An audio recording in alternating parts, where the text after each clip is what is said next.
Chapter 5 The Golden Ages, The History of Humankind. Section 1 Heralding a New Humankind. We have already entered the 21st century, and many people today look towards this new stage of humankind with both excitement and anxiety. What could be awaiting us in this new era? What events will unfold? What will the people be like? And who will be our leaders? There are many signs lying right within today's society that answer these questions and herald the coming of the new era and a new civilization. We are currently living in a time of transition, a time when the old will crumble away and the new will boldly emerge. The new era is already flowering all around us, and it is the mission of a prophet to point out these developments and portents to his contemporaries. Any thoughtful discussion of the present and the future must be based on an understanding of the past, much of which has been hidden by the mists of time or mistaken for myth. Approximately 10,000 years ago, the ancient world witnessed the violent end of the advanced civilization of Atlantis, which was swallowed up by the ocean. But in the long march of civilizations, when one declines, another always emerges. In time, a new people rose and flourished in Egypt. Egyptian culture spread and formed many societies in countries and regions all around the world, including Persia, Judea, China, Europe, America, and Japan. The most notable quality of the civilization is its emphasis on using intelligence to understand the world. We could call this the civilization of intelligence, which came to a close at the end of the 20th century. The civilization of Atlantis, on the other hand, was based on reason.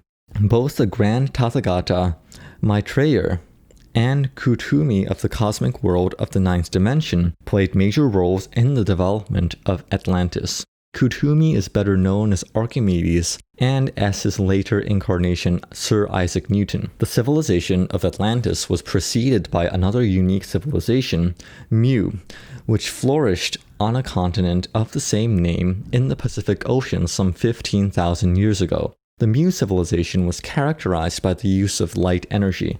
The people of Mu had made great advancements in scientific and spiritual research into the energy found in light. They also focused greatly on learning how to increase the amount and power of their own individual light energy. Approximately 27,000 years ago, prior to the Mu civilization, a civilization flourished on the continent of Lamudia, a landmass located in today's Indian Ocean. The people of this civilization concentrated on the development of sensitivity, whereas El Cantare, Shakyamuni Buddha, was closely involved in shaping the civilization of Mu. The ninth dimension spirits Manu and Zeus played central roles in the development of Lamudia. Here, the main goal of people's learning and training was to develop sensitivity. The most adept Lamudians were capable of distinguishing 3,000 different colors and 2,500 fragrances. Even further back in history, the Earth used to rotate on a different axis, and the continent of Antarctica had a temperate climate with a slightly different shape.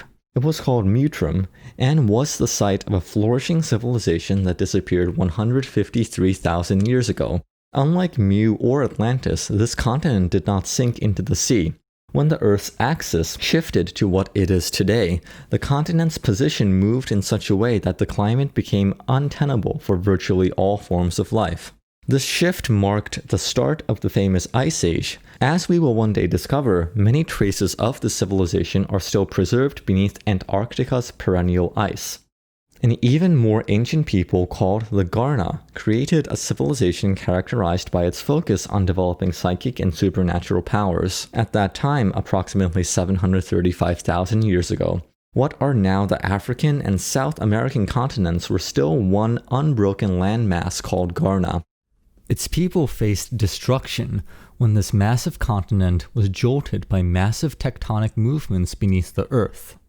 Garna split into two landmasses which began to move in opposite directions. A gigantic earthquake, which today would register a magnitude of 10 or more on the Richter scale, completed the total destruction of the civilization. What I have described here is not science fiction or myth. These are true accounts from Earth's long history.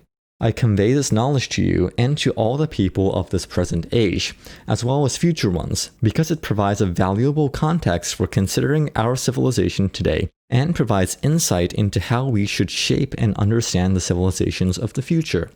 With that in mind, I'd like to devote this chapter to taking a closer look at the most significant developments of our rich past.